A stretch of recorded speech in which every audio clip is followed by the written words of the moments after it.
လောကမှာမုဒိတာထားလို့လည်းမရတဲ့သူတွေရှိတယ်ဝမ်းသာပြီးလို့လည်းမရဘူးဟိုတဏှာပြီးဆက်ဆံကြည့်တယ်ဒါလည်းမရမေတ္တာထားပြီးတော့လည်းဆက်ဆံကြည့်ဘလို့မှမရတဲ့လူရှိတယ်ခါကြမိသားစုထဲမှာရှိတယ်အဲ့လိုလူမျိုးဖြစ်သမီးပေါက်တယောက်ထုံးလို့မှဆက်ဆံလို့မရတဲ့လူရှိဆိုရဲလိုလူမျိုးကြဘလို့လုံးမလဲမြတ်စွာဘုရားကတော့အဲ့လိုလူမျိုးကြတော့လည်းဘာမှအပြစ်တွေဖြစ်မနေနဲ့တဲ့ဥပိ္ပခာနှလုံးသားနဲ့ဆက်ဆံလိုက်ပါ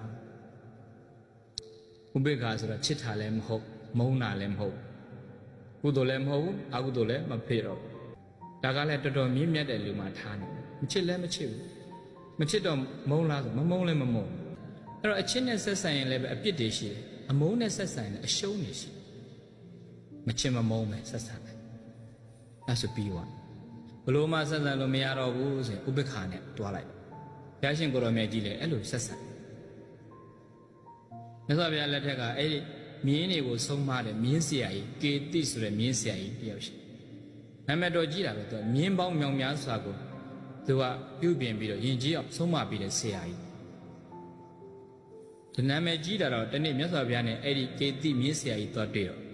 ဘုရားကဆရာကြီးကိုမေးတယ်ဆရာကြီးတင်မြင်းတွေကိုဆုံးမတဲ့နေရာမှာတော်တော်နာမည်ကြီးတယ်ဘယ်လိုဆုံးမလဲဘုရားကမေးတယ်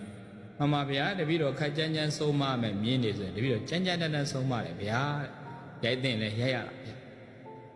နုနုညံ့ညံ့ဆုံးမမယ်မြင်းနေဆိုရင်တပည့်တော်ချောမောပြီးနုနုညံ့ညံ့ဆုံးမပါတယ်ဗျာစိတ်အကျမ်းလည်းမရဘူးအချောလည်းမရဘူးဆိုရင်အနုလည်းမရဘူးဆိုဘယ်လိုဆုံးမလဲမှန်ပါဗျာအကျမ်းလည်းမရအချောလည်းမရတယ်ဘလို့မှဆုံးမလို့မရတဲ့မြင်းနေဆိုရင်တပည့်တော်ကတော့ဗျာတဲ့တတ်ပလိုက်တယ်ဗျာ